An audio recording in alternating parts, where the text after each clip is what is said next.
miércoles estamos estudiando la Biblia, que el Señor nos ayude. El pecado y su origen. Entonces nosotros decíamos que el pecado se originó, un repasito muy superficial, se originó en el cielo. Fue importado aquí en el huerto del Edén. Entonces, una definición que a mí me gusta mucho, esa definición de pecado en hebreos o griego, no sé cuál de los dos idiomas, es hamartía. Hamartía quiere decir errar el blanco. Una desobediencia es pecado. Si Dios me mandó a hacer algo y yo no lo hago, eso es pecado. Si yo hago algo que Dios no me mandó, también es pecado. Un ejemplo, hay muchas, pero miles de iglesias que no salieron del corazón de Dios, que Dios no mandó a fundarla. Eso es pecado. Si yo ahora mismo o nosotros nos reunimos, los ancianos de la iglesia, y decimos vamos a construir otro edificio ahí al lado, si Dios no nos manda, es pecado. Una vez yo recuerdo aquí porque estoy en el espíritu, en la congregación, como vinimos muy infectados con ese espíritu del progresismo, del reino ahora, de la prosperidad, el mensaje de la prosperidad. Queríamos como hacer y siempre le he pedido perdón a Dios por eso, un estudio, mire qué nivel estaba la mentalidad de uno, y yo creía que estaba bien, un estudio de grabación, porque queríamos un estudio de grabación, y no me da vergüenza, porque el humillarse dignifica al hombre para ensayar, y se invirtió un dinero en eso, preparando un estudio para grabar, ensayar, porque estábamos muy concentrados en la música. Tocábamos malísimo, era yo que tocaba, pero que nos picó la serpiente, y siempre le pediré a Dios de todo corazón perdón a Dios por ese. Fue un gran pecado para mí. No era un pecado de inmoralidad, pero Dios no me mandó a eso. Claro, en el fondo había como algo de ser grande, el mismo espíritu de Satanás, y uno no se daba cuenta. Y le pedimos perdón a Dios. Entonces preparamos ese estudio, creo que fue en el basement, en la casa de Leo, y le pusimos plafón para que el sonido no salga, y como quiere el sonido salía. Entonces, eso es pecado. Si alguien establece una iglesia sin Dios mandarlo, es pecado. Ir a hacer alguna obra, aunque sea del Señor, que Dios nos mande, es pecado, porque hamartía quiere decir errar el blanco. Entonces también decíamos que en Santiago capítulo 1, versículo 13, dice que cuando alguien es tentado, no diga que es tentado de parte de Dios, porque Dios no tienta a nadie, ni puede ser tentado por el mal. Cuando nosotros somos tentados es de acuerdo a la concupiscencia. Entonces, concupiscencia, estamos estudiando que es epitumía, que es una pasión, un deseo. Esa concupiscencia no es que viene de afuera, está aquí en el alma, en las pasiones, en nuestra naturaleza caída. Entonces, el mundo nos ofrece algo agradable a los ojos. Entonces, ese es el cebo. Dice que Santiago es atraída a través con los ojos. El apetito se nos aumenta. Somos atraídos y seducidos y caemos. Dice que esta concupiscencia concibe. Entonces, los teólogos casi no les gusta decir esa palabra, pero a mí me gusta muchísimo esa palabra, decirla, porque yo se la escuché, fue un pastor un día, y la he estado buscando en muchos teólogos, que el pecado es un embarazo, porque concebir es cuando se une un óvulo y un espermatozoide. Cuando la persona está embarazada, todavía no ha cometido el pecado, se puede evitar, porque es un embarazo, es un parto. Cuando ya se comete el pecado, ese es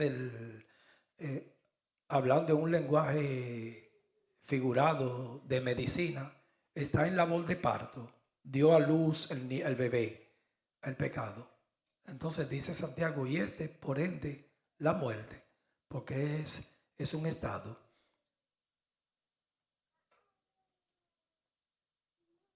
Vamos a leer me da un permisito, a ver dónde me quedé.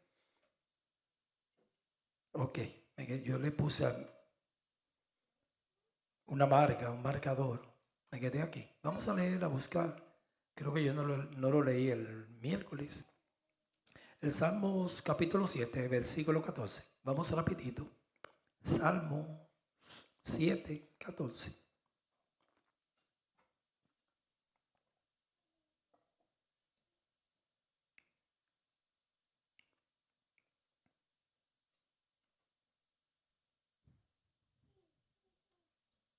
Salmo 7, 14.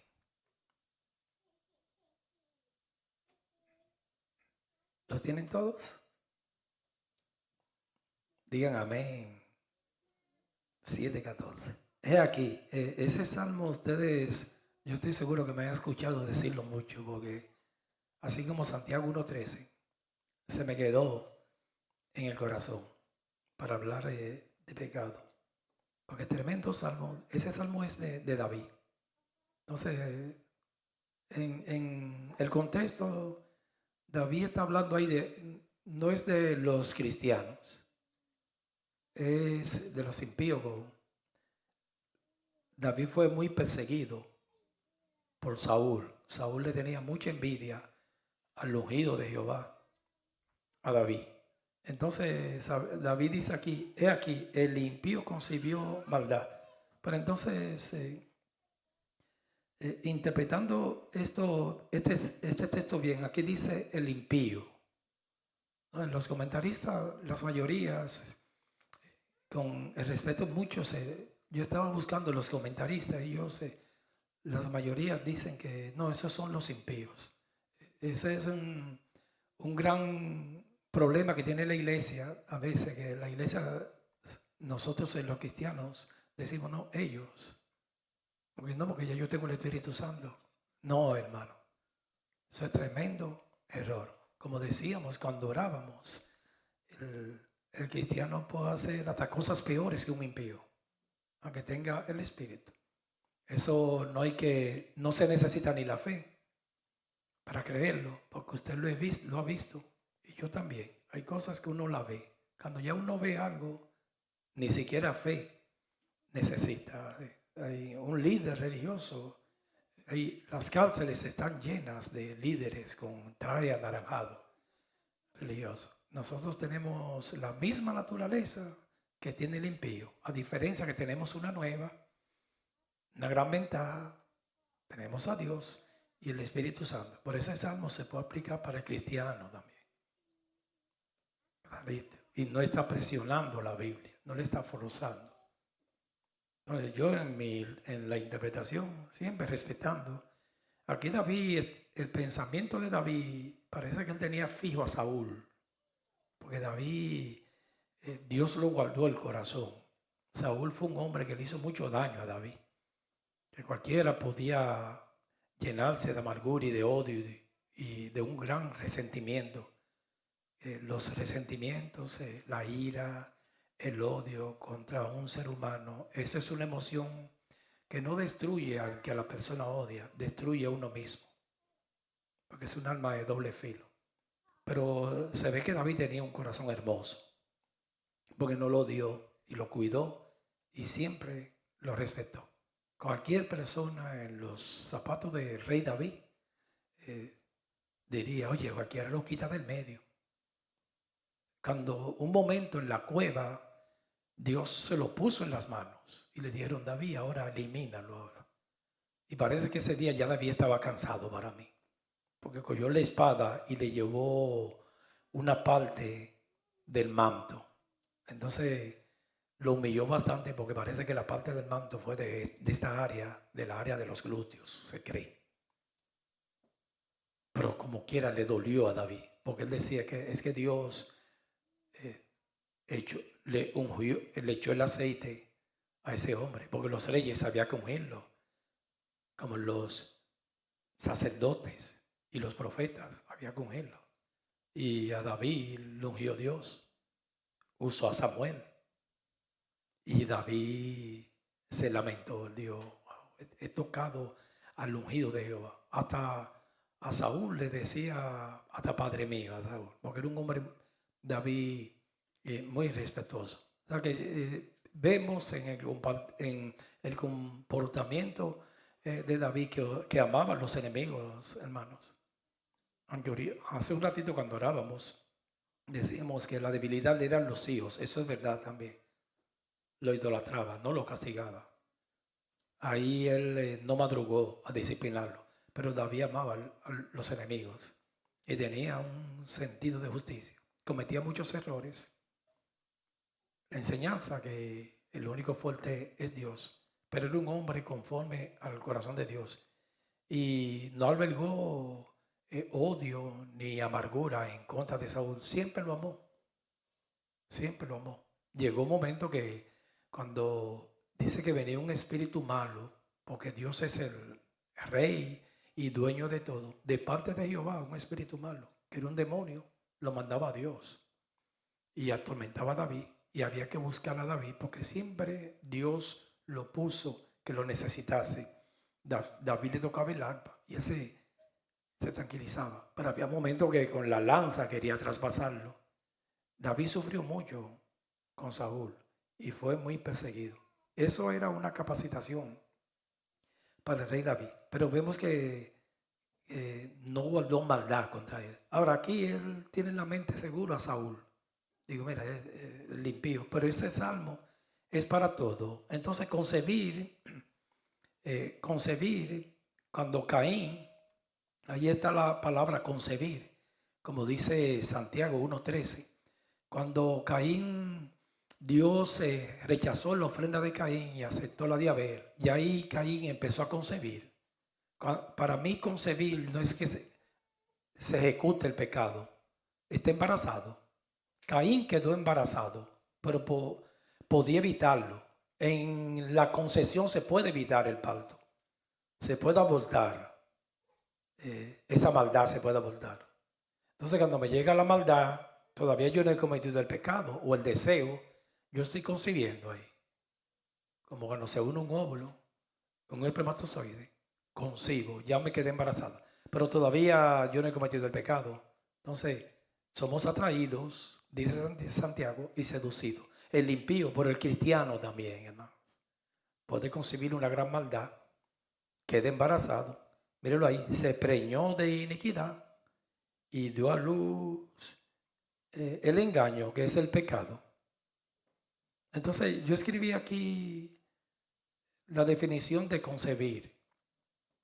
Porque me gusta, anoche yo dije, dame buscar esta definición en hebreo de concebir. Gracias a Dios por el internet que tú encuentras todo rápido. Yo nada más puse taipie, concebir en hebreo. Y ahí mismo lo encontré. Antes yo perdía mucho tiempo en diccionario bíblico. Ahora se puede bajar un texto inmediatamente en hebreo. Es muy cómodo en estos tiempos estudiar la Biblia. A veces yo estaba en mi casa en la sala sentado y me llegaba un pensamiento y yo decía, ¿cómo yo puedo estudiar eso? Había que ir a la biblioteca. Hoy en día tú tienes una biblioteca que hay que usarla en inteligencia artificial, pero usarla bien, sí, administrarla bien, ahí mismo en la casa. Tú puedes bajar el mundo, hay un documental de Israel. Me gusta ver muchos documentales. Entonces busqué en hebreo y me gustó la definición en hebreo que es Hará, H-A-R-A-H. Estudiando la Biblia en hebreo es Hará. Se refiere a quedar embarazada. Un embarazo, concebir. Pero todavía no se cometió el pecado ahí. Eso se está maquinando. Se puede dar en un segundo, un día, un año también. El de Caín, que mató un fratricidio a su hermano Abel, se pudo evitar y Dios se lo advirtió. El pecado está a la vuelta de la esquina, a tus ojos, lo puede evitar. Hay cosas que se pueden evitar, porque uno sabe que ya está embarazado. Cuando alguien, el cristiano lo puede sentir, tiene un sentimiento como de rechazo a alguien, a odio, eso se llama concebir. Está concibiendo, se está embarazando, está mirando a alguien muy fijo, un hombre, una mujer, la mujer, un hombre, está concibiendo, se puede evitar. Ahí es que viene la lucha del espíritu en contra de la carne, porque es un embarazo, es un parto. Entonces dice que esta palabra en hebreo, hará, refiere a quedar embarazado o tener la idea de algo. Tener, muy bonita esa definición, hará, terminado en H, H-A-R-H, hará. Quedar embarazado o tener la idea, puede ser que yo esté concibiendo una idea, yo quiero concebir en esa definición. Más tarde, cuando termine el culto, voy a ir a comerme un mangú, ¿está bien? Sí, eso es una idea, tengo esa idea. A veces déjame hablar con mi esposa, a veces el Espíritu Santo la toca y ella me lo hace con cebollita y a mí me gusta ahí como ella lo hace y el huevo a media, no muy frito, esté blandito, yo le llamo a media, como se hacen los filetes, yo uso ese lenguaje, yo le digo, mami, a media, me lo da. Y ya es una idea que tengo, la estoy concibiendo, la estoy preparando. ¿Sí? Entonces, cuando el cristiano, cuando en una iglesia se le enseña mucho conducta, hermano, moral, integridad, avanza, las personas maduran. Pero cuando tú en una iglesia te la pasas, ¿qué es tu ministerio? ¿Qué es el año tal? ¿Qué si Dios va a hacer cosas grandes contigo? Usted no va a avanzar. Porque la concentración más grande de un cristiano después de Dios es, hermano, en no pecar, en guardarse limpio y puro, como decíamos hoy, que yo iba a leer ese salmo y no pude leerlo por la garganta. Purifícame con hisopo a diario. Es así, el cristiano tiene que luchar para guardarse de este mundo y no llegar al trono de Dios con vergüenza o ser una vergüenza para la iglesia, para los ciudadanos y para la familia, etcétera, etcétera. Cualquier error mío, yo sería una vergüenza para mi esposa, mis hijos y para ustedes también, porque a los ministros, como decía ese pensador, somos como el reloj de la plaza. Cuando el reloj de pulsera está dañado, nada más está perdido tú. Pero cuando el reloj de la plaza se daña, todo el mundo está perdido. Y alguien que le sea de inspiración a otro, le puede ser un gran tropiezo. Las vidas de ustedes son un perfume para Dios, pero para las gentes también. La gente puede ser que nunca te lo expresen, pero ellos te observan. Esa mujer es diferente. Pero si un día comete una malcriadez, un error, un pecado, una mala conducta, él le va a hacer tropiezo. Digo, pero si esa mujer, ese hombre era mi inspiración, y entonces, a mí yo una vez con un joven estaba inconverso, es él. Entonces, él estaba recién casado y muy enamorado de su esposa.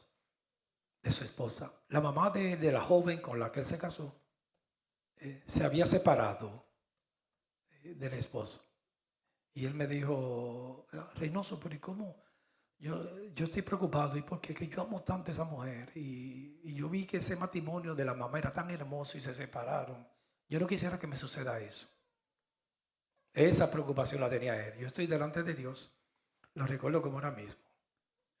Sucedió un conflicto entre los padres de la mamá de su esposa. Y un conflicto y se separaron. Yo no quisiera que eso me persiga. No quiero ver el divorcio, porque yo la amo mucho, yo quiero que esto... Y él venía de un fracaso también. Ese era el segundo matrimonio de él. Y él me dijo, pero ¿y cómo eso? De verdad me abrió el corazón, me dijo, eso me tiene a mí mortificado. Porque yo conocí los padres de ellas, que la que es su esposa ahora. Y esa gente se amaban tanto, era un nicho de amor que yo decía, esto nunca se va a disolver, nunca se va a destruir, porque se aman tanto y tan una pareja hermosa, y porque él vio los años, ya cuando conocía a la hija, y él dijo, y si eso fue a ellos que se amaban tanto, entonces el mío se me puede destruir, mi matrimonio. Como dice ese pensamiento, edificar un hogar es tan difícil. Mantenerlo se necesita un milagro, que me gusta ese pensamiento. Y destruirlo es tan fácil. Con una ira se destruye un matrimonio. Entonces el problema de él era que él decía, yo no quiero que me pase lo mismo. Me llegó el Salmo, creo que 127, que dice, no, que no es imposible, tú no tienes capacidad para cuidar un matrimonio, ni nadie, ni una mujer, ni ningún hombre, ni ningún hombre aquí en la tierra. El único que te puede cuidar el matrimonio es Jehová. Acude a Jehová y ahí, ese es el único consejo que yo te puedo dar. Si Jehová no edifica la casa, en vano trabajan los edificadores. Si Jehová no guarda la ciudad, en vano vela la guardia. Solamente Jehová. Wow, me la pusiste en la difícil porque yo no soy cristiano. Y búscalo a él, pero así no. Le puedes dar flores, portarte bien y puede ser que tenga misericordia y no se destruya. Yo te estoy hablando de garantía, porque no es que el matrimonio de los impíos tiene que destruir. Hay muchos impíos que llegan, terminan la carrera, pero yo te digo garantía. El que te puede garantizar algo es Dios. Yo no te lo puedo garantizar, ni el hombre, ni tu comportamiento. Compórtate bien, cuídalo, pero es solamente es Dios. Porque un matrimonio puede tener 40 años, 30, y se puede disolver, destruir. Solamente es Dios. Si es Dios que está edificando, va a permanecer. Entonces, esa es la definición de concebir, tener la idea de algo. Pero dice también que harán, concebir es, pero también existe, que a mí me gustó esta definición, la palabra yachá en hebreo. No me gusta dar tanto énfasis en hebreos para que no se confunda, yachá.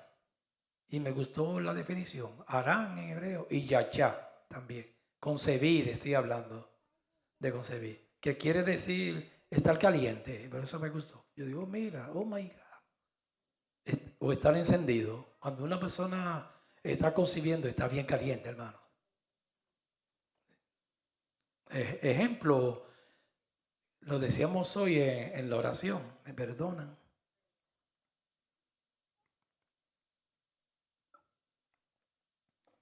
El hijo de David, Anón, estaba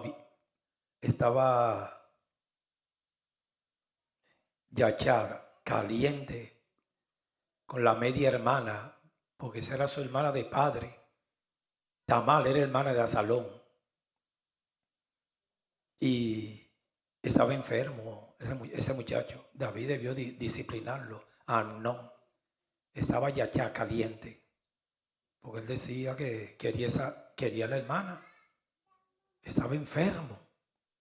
Hay personas que... Y eso no era amor, era lascivia. Se pudo haber evitado. Entonces, bendito hombre, buscó, creo que, porque al primo, que era sobrino de David, registra la Biblia, y vino el primo, mira qué consejo le dio. Buscó un demonio para que lo aconseje. Dije, fíjate enfermo, y yo voy a llamar a Tamar para que te haga un guisado. Y ahí tú estás con ella sola.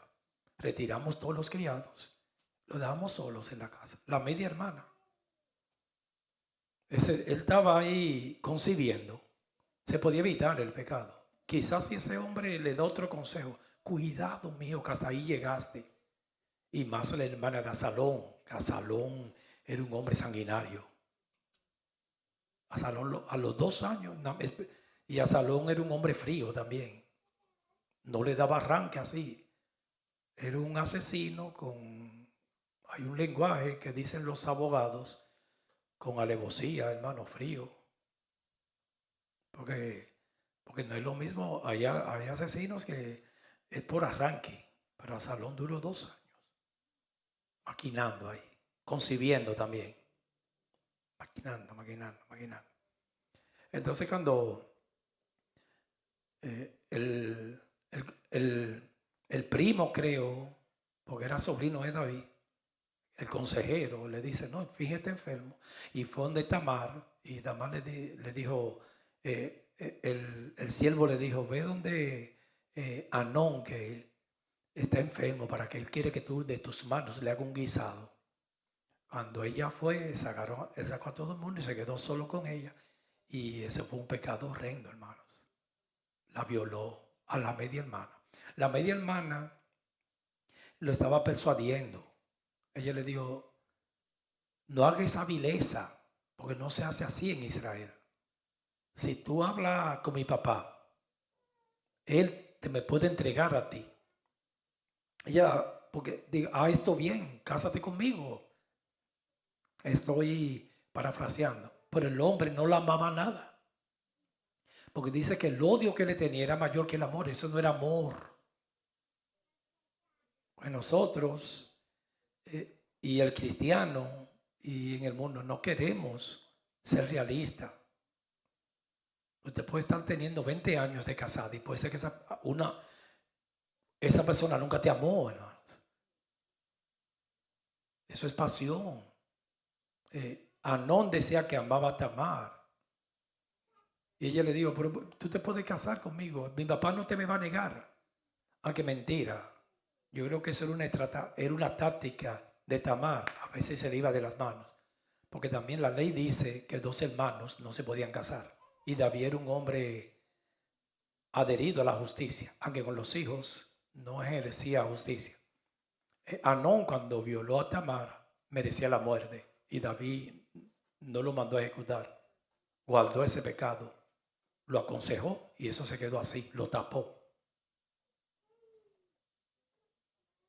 Entonces cogió a la media hermana, que eso es terrible, y después que la violó, la botó de la casa. Dice ella, es peor lo que me está haciendo ahora. Y Anón le llamaba eso amor, porque el ser humano le llama amor a cualquier cosa, hermanos.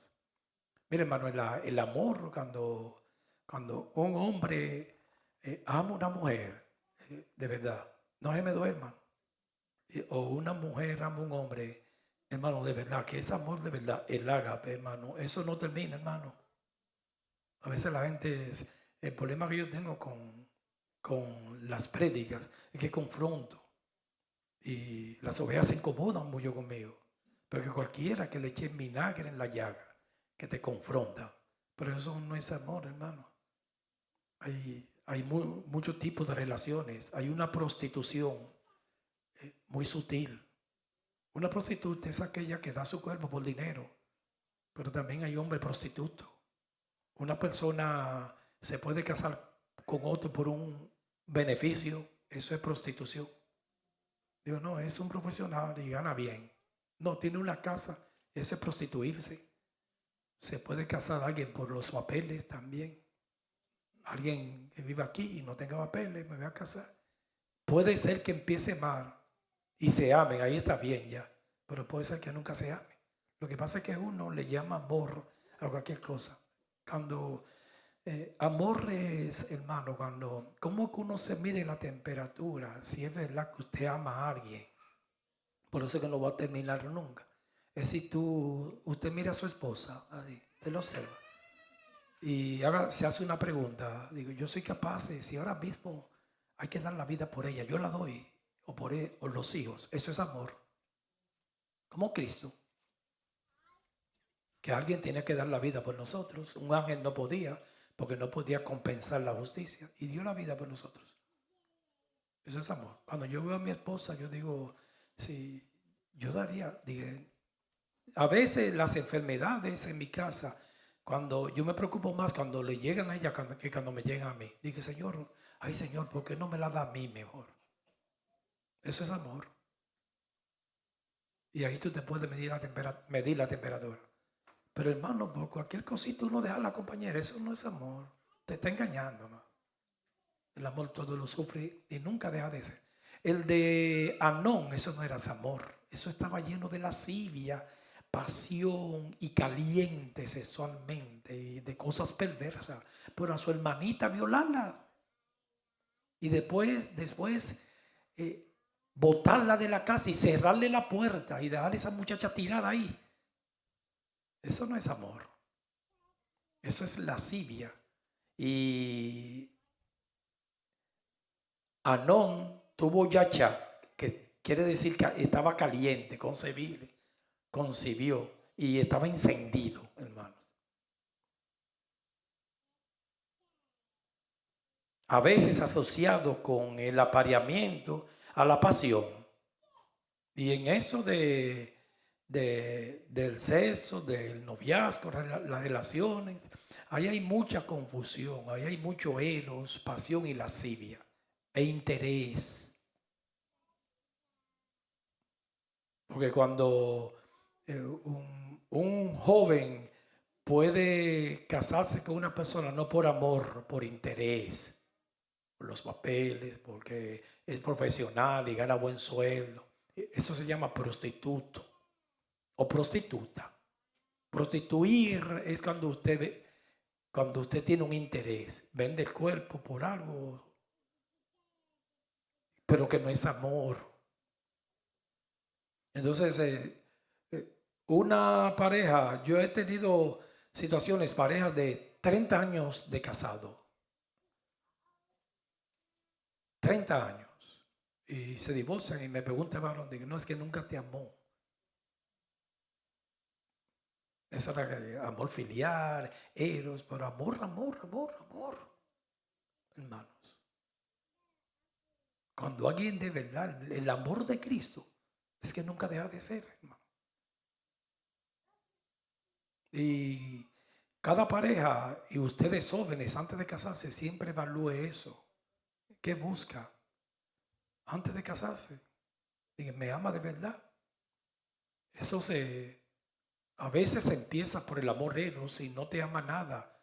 Una persona empieza con un interés, porque la gente se mueve por interés. Pero después llega a amarlo de verdad.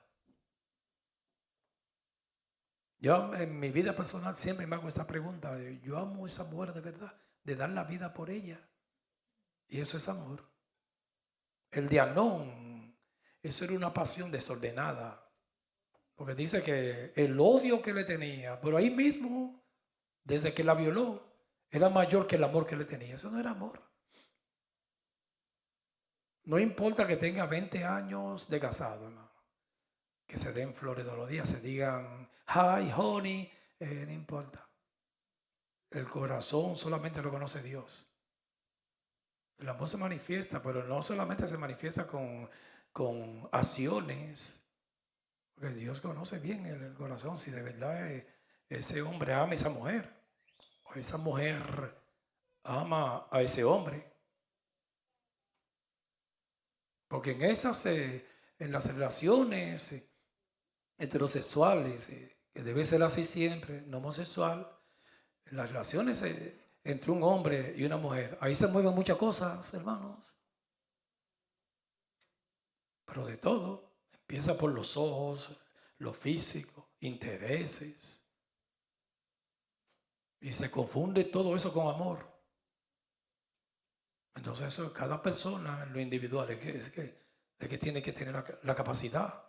Un hombre puede sentarse un día y decir, no, esa mujer no me ama. Porque si me amara no hiciera eso. Nunca, no, eso es amor filial o lo que sea, pero amor. Un amor de prostitución por un interés. Cuando uno, Dios a veces permite cosas, cuando uno se da cuenta que alguien lo ama mucho, y los amigos se ven en las necesidades y en las enfermedades. Ahí se ve. A veces cuando yo he estado enfermo, bueno, el Señor me puso ahorita a vivir eso ahí. Mi esposa no se me despegó. Eso es amor, hermanos. Preocupada o preocupado. Y eso es el verdadero amor ágape. Dios quiere que nos amemos así. Ese es un ejemplo, pero muy feo, que a veces hasta leerlo públicamente, el de Anón, algo horrible, un hijo de David, y David no le hizo nada, hermanos.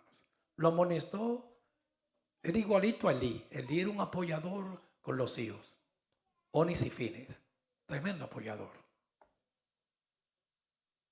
era cómplice del pecado de los hijos, porque cuando usted no lo corrige, se hace cómplice. Siempre cuando un muchacho, un psicópata va y ejecuta un tiroteo en una escuela, hay que llamar al papá y a la mamá también a ver qué es lo que pasa. What happened? Porque eso viene desde el hogar. Por eso es que los padres tienen que observar. Es difícil decir eso, doloroso. Pero así como David ejercía justicia para todo el pueblo que violaba, había que ejercerla con él, aunque sea su hijo. Hay que ejercer la justicia, es para todo. Me perdona decir eso público. Mira a ver si tiene seguro la puerta. Pero Hunter Biden, hermano, ese muchacho ha hecho de todo. Aquí no hay que ir preso. Lo indultaron.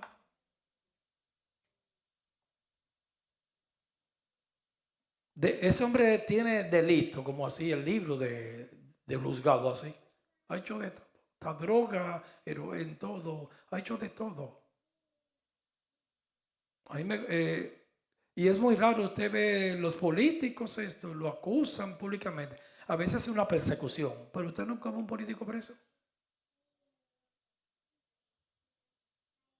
Hay uno ahí que lo acusaron de un desfalco, pero creo que va a la cárcel, pero es muy raro.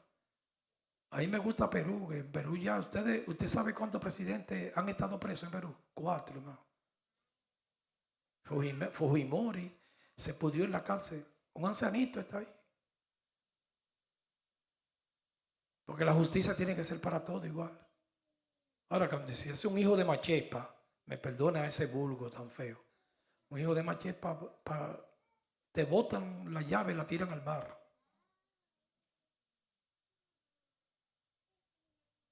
Pero que los gobernantes y los políticos, usted nada más lo ve en la prensa que lo acusan de corrupción, pero nunca van a la cárcel, nunca. Deberían de ir también, porque la justicia tiene que ser igual para todos. David debió hacer justicia con ese muchacho. Si la ley dice que el que viola a alguien hay que ejecutarlo, ejecútalo, hermano. Y es fácil. Entonces, Absalón, que era un hombre sigiloso y calculador, porque Absalón era malo también. Claro, David estaba pagando sus pecados, porque ese fue el castigo de Dios. Ceso y espada. Dos cosas. Si quiere más de ahí, eran enfermos los hijos, violadores. Lo mismo que él hizo. El que a hierro mata, a hierro muere. Y Absalón le dijo a la hermanita Tamar, estate tranquila, no te apures, que te voy a contar un cuento. Y no salió corriendo, por eso que el hombre era sigiloso y frío, calculador, y tenía una astucia y una capacidad para matar. 2 años concibiendo ahí ese embarazo. Estamos hablando de eso, de concebir. Y fue donde el mismo David y le dijo, vamos a trasquilar ovejas, que en los días que se trasquilaban las ovejas era una fiesta de alcohol. Y vino, mándame a todos mis hermanos. Y David le dijo, mándame a Anón también. ¿Y para qué Anón tiene que ir? Sí. Y Anón fue y se dio una jometa. Anón estaba borracho en la historia. Y dijo a Absalón este mismo momento, this is my opportunity. Y lo mataron. Se vengó el hermano de Tamar. Un pecado grande en Israel. Concibió a Arán y vengó la muerte de su hermana, la violación de su hermana.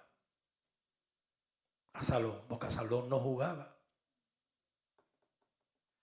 Culpable de toda esa tragedia. David lo sabía y eso viene por mí.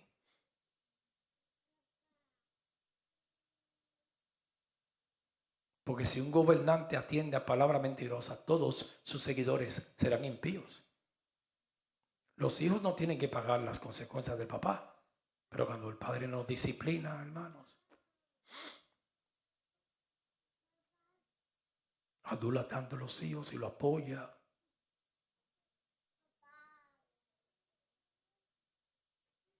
Y lo deja que haga todo lo que quiera, destruya, haga, deshaga. Y esa era una gran debilidad del rey David, que es para que todos aprendamos.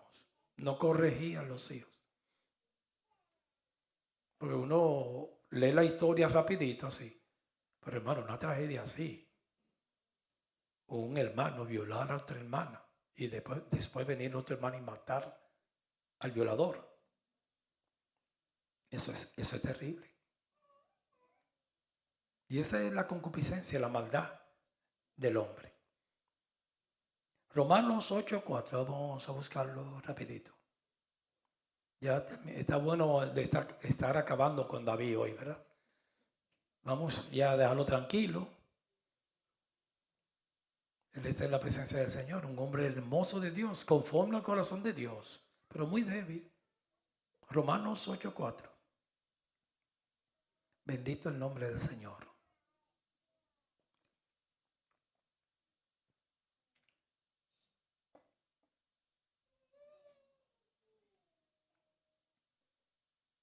Estamos hablando que el pecado es un estado para que la justicia de la ley se cumpliese en nosotros. Que no andamos conforme a la carne, sino conforme al Espíritu. Porque los que son de la carne piensan en las cosas de la carne. Ahí carne, recuérdese que en el estudio nuestro, carne ahí es el corazón, el alma. Recuérdese que el ser humano está compuesto por 3: cuerpo, alma y espíritu. A mí me gusta, solamente con ese texto, es crucial y fundamental para definir que el ser humano es tripartito. Primera de Tesalonicenses 5:23. Que Dios nos guarde sin caída hasta el día de Jesucristo y nos perfeccione cuerpo, alma y espíritu. Entonces, para uno poder explicar, hay una parte material, que es el cuerpo, y una parte inmaterial, que es el alma y el espíritu. De la única manera que usted puede explicar que hay algo espiritual que está dañado es que con el tripartito, la tricotomía. Porque el espíritu no está dañado, se murió, pero nos los devolvieron cuando nacimos de nuevo. El alma, ahí que están todas las pasiones. Ayer es que estaban las pasiones, las concupiscencias en el alma. Cuando dice carne, y Jesús dijo del corazón es que salen los adulterios. Se concibe en el corazón. Eso es alma, que es suye, recuérdese. Y nefes. Entonces aquí carne es alma, seguro. Porque usted diría, no, pero carne es esto. Hermano, no se engañe, hermano. Perdóneme que te habla así. Eso no es malo, eso no hace nada. La violación de Anón a Tamar fue de la carne que salió. El soma no. Usó el soma, las células todas. Pero las pasiones salen del corazón. Usa el cuerpo. El gran error de los maniqueístas y los gnósticos es que ellos dicen que la carne es demoníaca, que es del diablo. La carne es el cuerpo del soma, es de Dios, porque ellos dividen, separan el espíritu, que el maniqueísmo es una filosofía en los primeros siglos, creo que antes de Cristo o después, que ellos creían un dualismo, que el bien y el mal, y eso es eterno, pero que el bien es eterno porque Dios es eterno, pero el mal no. Un dualismo, bien, la luz y las tinieblas. Entonces ellos decían que el mal está aquí y que esto es demoníaco. Y el espíritu, y esta es la oscuridad, y la carne es del demonio, el cuerpo. Y que el espíritu es de Dios, y es la luz y la carne la oscuridad. Un dualismo, luz, tiniebla, bien y mal. Entonces ellos dicen, los gnósticos y los maniqueístas, que la gente, los que seguían los maniqueos decían que el espíritu está esclavo en el cuerpo. Por eso ellos aborrecían el cuerpo y no lo amaban. Y hacían práctica el ascetismo, limpieza, y decían que cuando usted muere lo celebraban porque el espíritu queda libre de este maldito cuerpo, dicen ellos. Pero el cuerpo lo hizo Dios. Pero que eso no tiene, eso no es peligroso el cuerpo. Las hormonas trabajan, lo peligroso es, esto usa el cuerpo para cometer con Anón usó el cuerpo. Pero la carne, hermano, ahí no está hablando de cuerpo, ahí está hablando de algo más profundo. Ahí está hablando del alma. Y usa el cuerpo para cometer el acto de la violación, el vejamen y la vileza. Usó el cuerpo. Pero eso viene de adentro. Por eso Jesús lo dijo, que eso no es nada. Jesús le dijo, el comer sin lavarse las manos, eso no es nada. Eso son cosas externas. Del corazón es que salen los adulterios, que es del alma, que se contaminó la naturaleza y usa el cuerpo ya para que lo ejecute. Pero se concibe todo aquí, en el alma. Entonces ahí no está hablando de soma, de begú, sino de alma, carne. Pero los que son del Espíritu, en las cosas del Espíritu. Versículo 6, porque el ocuparse de la carne es muerte. Entonces, un cristiano que se ocupe de la cosa de la carne no tiene ninguna diferencia con un impío. Mírelo ahí. Ninguna diferencia. El ocuparse de la concupiscencia, de los deseos, de las pasiones, eso es muerte. Pero el ocuparse del Espíritu es vida y paz. Reina Valera 60 estoy leyendo. Yo leo más la Reina Valera 60 porque esa es la que yo en toda mi vida he leído y es más fácil. Me recuerdo más del lenguaje. Vamos a buscar Romanos 3, capítulo 3, versículo 9. Bendito el nombre del Señor. Que el Espíritu Santo nos ministre. Romanos 3, 9.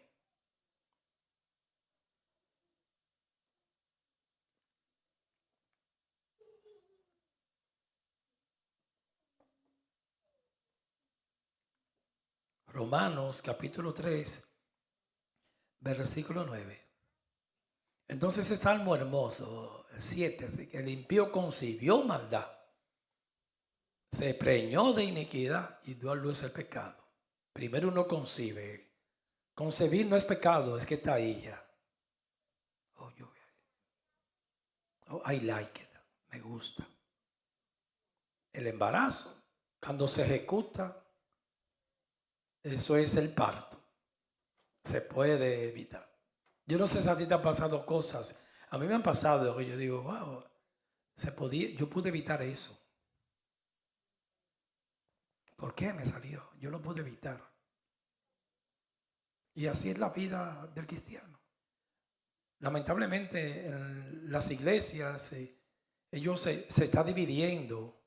Dije, no, que eso son cosas del desierto. Es todos los días. No hay, en las iglesias no debe haber de que diferentes épocas. No, aquella época nosotros les ministrábamos así, en esta no. La iglesia es para ministrar todos los días, aunque se hablen historias de la Biblia, en contra de la carne todo el tiempo, hermano. Porque esa es la lucha nuestra diaria. Ni para hablar tanto de cosas materiales, de ministerio, de cosas grandes, de el púlpito de edificio, ni de dinero. Es para hablar en contra de las pasiones.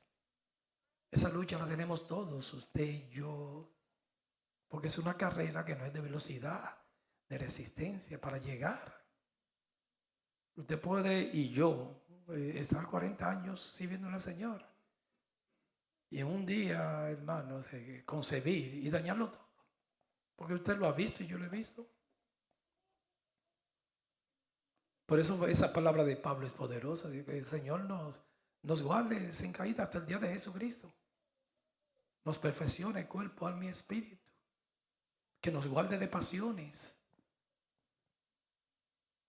Y no hay algo más hermoso cuando un cristiano va adquiriendo la capacidad, usando el lenguaje de los médicos, de hacer diagnóstico, que no sea abogado de su propia carne.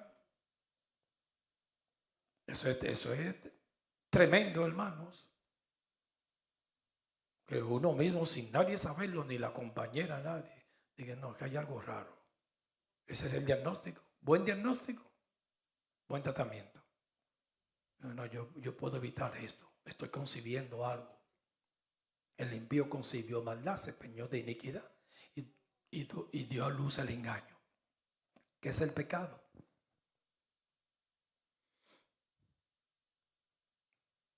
Se puede evitar.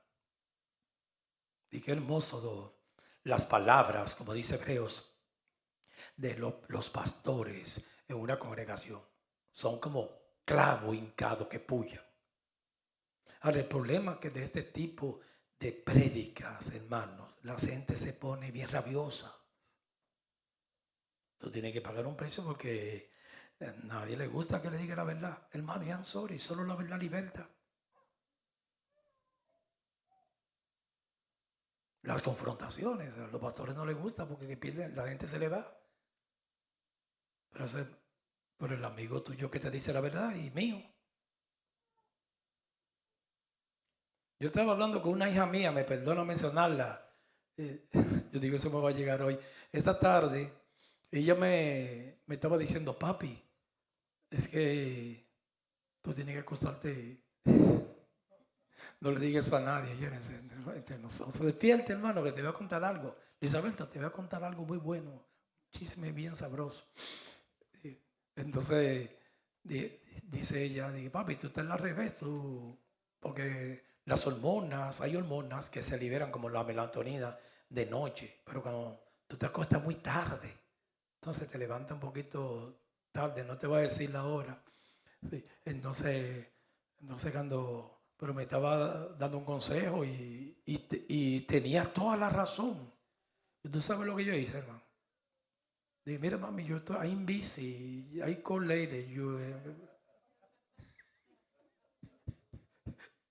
Y ella empezó a reírse, es que no le gusta a uno, ¿sí o no? Oye, mami, que tengo que hacer una cosa, que mira que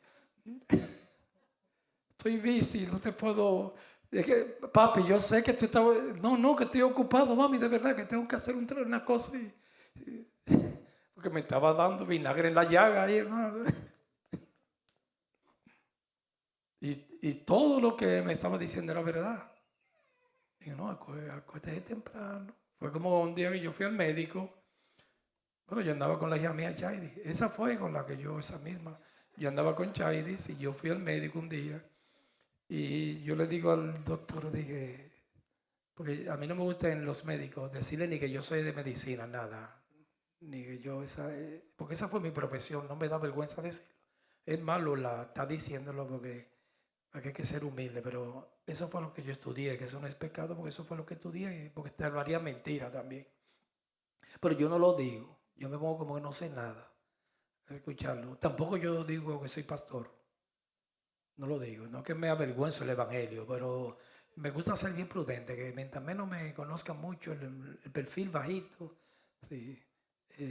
Entonces yo le dije, mira que yo le dije al doctor que a mí el beber café me sube la presión. Y él dijo, pues no lo beba. Yo, ¿what? Porque no me toque eso, hermano.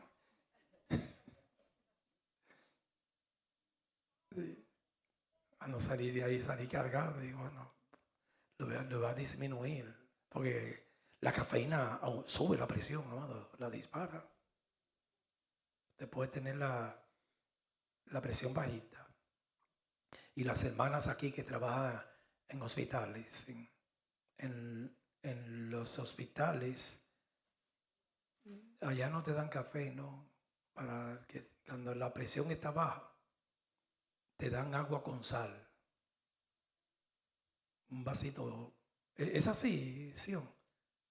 Con agua con sal, sí, porque la sal retiene líquido. Cuando usted come salado, orina menos. Si está bajita la presión. No, eso es bajita. El café te la dispara. Si la presión mía está bajita, yo me bebo 2 tazas de café y me la pone alta. Pero también una persona con la presión muy bajita, bebe agua con sal, mucha agua con sal, orina menos y eso te la puede subir un poco, porque hay que subirla, porque la presión tiene que estar en 120-80. Si la tiene en 90, la sistólica y la diastólica en 70, ellos tratan de subírtela. Si yo tengo la presión bajita, inmediatamente yo bebo un té con cafeína. Entonces el doctor me dijo, pero si tú sabes que te sube la presión y yo te la encontré un poquito alta, no beba café. Digo, es verdad. Las confrontaciones, hermano, cuando te dicen la verdad. Entonces, cuando, imagínate un hombre que venga aquí, hermano, y quiera hacer un edificio de que si yo cuánto dinero, no puede predicar así. Porque entonces la gente no le va a dar los chavos, se va a desencantar. Porque cualquier persona, hermanos, que se incomode con una prédica, se puede ir de la iglesia, ¿sabes? Usted coge ese riesgo. Porque las exhortaciones, las confrontaciones, está bien que todo no debe ser confrontación. Pero hermano, cuando a uno lo confronta. Pero hermano, I'm sorry. Y conoceréis la verdad. Y la verdad os hará libre. El amigo de verdad, el que te dice la verdad. Porque ¿cómo va a engañarle a una persona? No, tú estás bien. Lo está engañando. Lo odia. Lo aborrece. En un momento la disciplina no es causa de gozo, pero después da fruto apacible de justicia. A mí me gusta a veces cuando mi esposa me dice, a ti nadie te lo va a decir, pero y me dice la verdad. Uno como que, entonces estos tipos de prédicas, de exhortaciones, de llevar a uno a amar a Dios, a dejar el pecado, a aborrecer, a hablar claro. No, hermano, no te engañes. Si eso no es amor, te está confundiéndolo. Te está confundiendo con otra cosa. Puede ser que hubo un interés, pero no es amor. Porque es que el amor no termina, hermanos. Usted sabe lo que es una persona cuando ya, eso es lo máximo, amado. Cuando está dispuesto a dar la vida por ella, pues la va a dejar. Como Cristo que dio la vida por la iglesia. Eso es amor. Entonces esas verdades, la gente se retuerce. Y cuando yo vi eso, el fuego que Dios ha puesto en mi corazón, yo le dije a Dios, Señor, yo no voy a estar en una iglesia, no soy malabarista ni entretener las gentes, ni soy un mago que me quito el sombrero y sale una paloma corriendo. Yo no voy a hacer magia, yo voy a ir con la verdad, con amor sí, pero con misericordia y verdad se corría el pecado. Aunque me quede no tenga gentes. Hablar la corrección con la verdad. No voy a hacer un espectáculo ni a entretener a nadie, porque ya está bueno de show. Entonces, ahora, ¿qué pasa si yo tengo una intención de hacer un imperio? Claro, hermano, yo no puedo predicar esto porque voy a perder, no, la gente no va a dar los chavos. Tengo que entretenerlo y motivarlo. Mire, este año es tu año, este año es un año de jubileo, este año te van a dar tanto. Y así te persuaden a la gente que eso es trampa y robo. Te quitan el dinero, no le puedes predicar tan claro. Entonces, ¿qué pasa? Hay una táctica. Nosotros, los predicadores, podemos irnos a la ley en el Antiguo Testamento, hermano. Ahí, y contar la historia. Está bien que usted cuente una historia. Yo la conté hoy, la de Anón y Tamá. Pero hermano, aplíquela a la carne. Que esa es la cristomicina que necesitamos. Nosotros tenemos una lucha de vida o muerte contra el pecado, contra las pasiones que están aquí. Entonces eso no es bueno predicarlo porque se pierde mucho. Una persona puede hacer un bosqueo de un mensaje, buscar una historia linda de la Biblia, le huyen a todas esas exhortaciones de Pablo, Filipenses, Tesalonicenses, Colosenses, Santiago, que suelta mucho, Timoteo, y le huye a todo eso. Y a veces yo veo iglesias, pastores, que pasan meses y no tocan primera de Timoteo y segunda. Tóquelo también, sea responsable, porque pierden la gente y se pierden el dinero. aunque no crea, amados, cualquier prédica de exaltación, eso me levanta y me lleva a la imagen de Dios y a la madurez, que eso es lo más grande de un cristiano. Pero una prédica de esta, amados, alimenta la carne. Todos los disparates, como lo que yo dije ahorita, de que estaba haciendo una vez, que me da hasta vergüenza decirlo en público, un estudio de grabación, es que me alimentaban la carne, ese tipo de prédica, hermanos. Ay, que tú se adora bonito, con una iglesia grande, que tú esto y esto, que tú vas a hacer lo máximo, que tú vas a hacer una iglesia como esta, igual de grande, 500 gente. ¿Y a dónde me lleva eso? Eso me lleva al infierno, amado. Pero cuando una persona, un padre, disciplina, llama a un hijo, dice, no, mire, eso está mal. Yo he tenido consejería, hermanos, que he tenido que decirle a una persona, dije, mira, tú estás como un narcisista. Tienes una hora hablando y nada más es de ti. Claro, cualquiera te puede dar una carrera por eso, ¿sabes? Porque, hermanos, una confrontación. Digo, eso es narcisismo. No, yo. No existe nadie. Todo el mundo es invisible. Como a veces yo a mi esposa jugando le digo, mami, me he vuelto invisible para ti, como que no me ha visto hoy.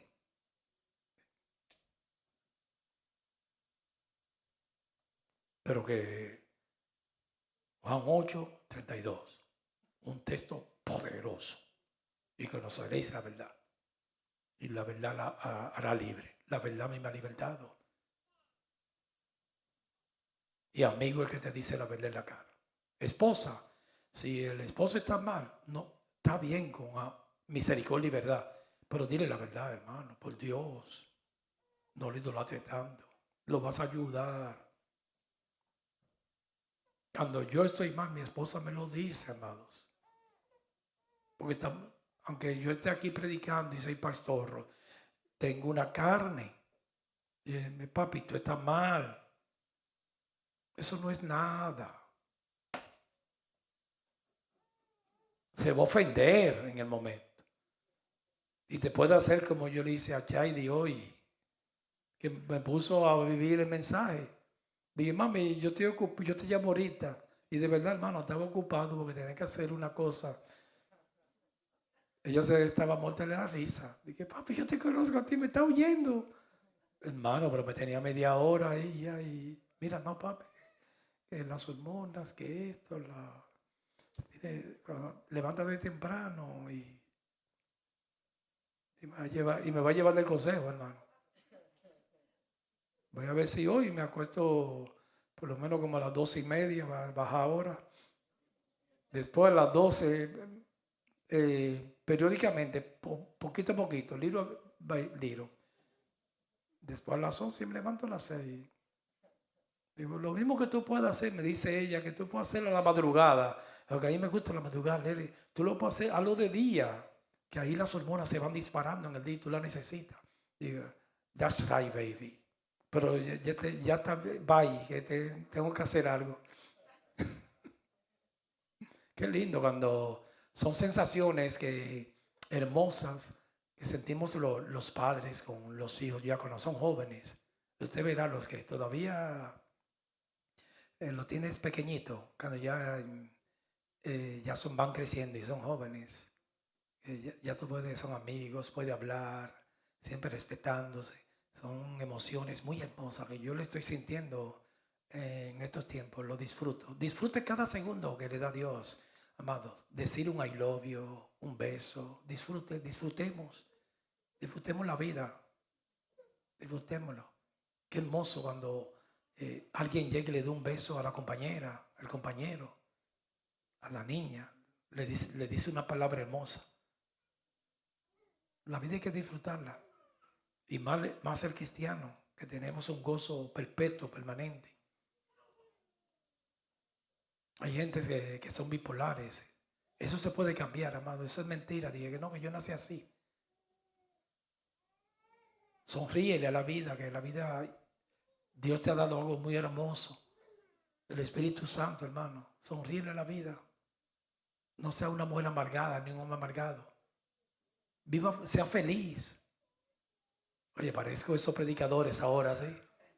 Sean felices, hermanos. Enjoy. Enjoy. Y cada vez que te llegue como algo, una amargurita, a mí, yo soy el primero que lo quiero. Dije, no, Señor, yo no lo quiero.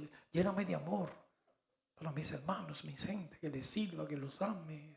Narcisismo, llévame toda concentración en mí y preocuparme por los demás. Ser amable, como dijo Pablo, el siervo de Dios debe de ser amable, no contencioso, apto para enseñar. Pero las iglesias están llenas de gente amargada, hermano. Ustedes lo que adoran cuando estén tocando, disfrute el instrumento. No hay algo más hermoso que la música. Y jóvenes, pónganse a practicar. Eso es algo hermoso. La música la hizo Dios, hermanos. Y no hay algo más agradable cuando usted saca una nota de algo, una canción. Digo, wow. Disfrute.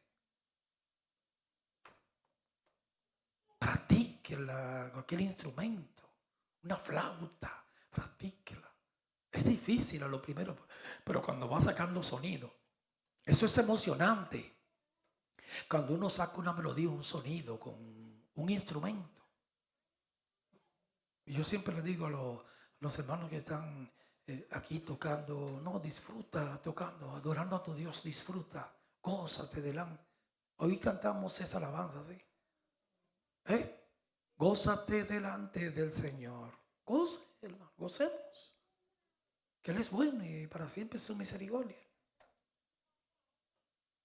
El cristiano no puede vivir todos los días enojado y discerniendo siempre. No, eso no, aquello no. A veces cuando con los mismos hermanos, como si te sientes distanciado, al menos que no lo moleste, pero acérquese, déle un abrazo y salúdalo. Y, ¿cómo está? Oh, para que se rompan las barreras, porque el alma está muy contaminada. Y si uno se descuida, hermanos, cae en un abismo. Cualquiera se llena de odio, de rabia y de sentimiento. ¿Qué es lo que está destruyendo la humanidad? No es la economía, hermanos. Acá hay dinero de más ahora mismo. Y en Europa, aunque hay un declive económico por la maldad. Pero hermano, es el odio que destruye a cualquiera, el odio. Es un enemigo silencioso, abstracto, pero que está destruyendo el resentimiento entre las parejas también. Y uno tiene que alimentar siempre el amor. Por eso estamos hablando del pecado y evitar diario. Eso se puede evitar, se puede evitar. Un mal comentario. El apóstol Pablo dijo que nuestras palabras sean sazonadas. Y usted sabe lo que es sazonar una palabra agradable. La exhortación no la sazone mucho, hermano. Dígaselo así, peladito. No, mire, eso no está bien, no está bien. Para que no le haga daño a la gente. Porque si le pasan las manos, le va a hacer daño. Cree que está, porque a veces no se dan cuenta y cree que están bien. No, esa actitud no es buena. Etcétera, etcétera. Oremos, Padre, en el nombre de Jesús, nombre sobre todo nombre, te damos gracias por estos consejos. Escríbelos con cincel de hierro y punta de diamante en nuestros corazones. Venga tu reino, síguete glorificando en nuestras vidas. El Señor me pone en el corazón la bendición arónica, que el Señor, el Dios de Abraham, de Isaac y de Jacob, nos bendiga y nos guarde. Jehová haga resplandecer su rostro sobre nosotros y tenga en nosotros misericordia. Jehová cuide nuestra entrada, tu entrada, la mía y nuestra salida. Que el bien y la misericordia nunca se aparten, que estén todos los días hasta que partamos de este mundo o hasta que Cristo venga. Guárdanos de accidente. En el nombre de Jesús, nombre sobre todo nombre. Amén.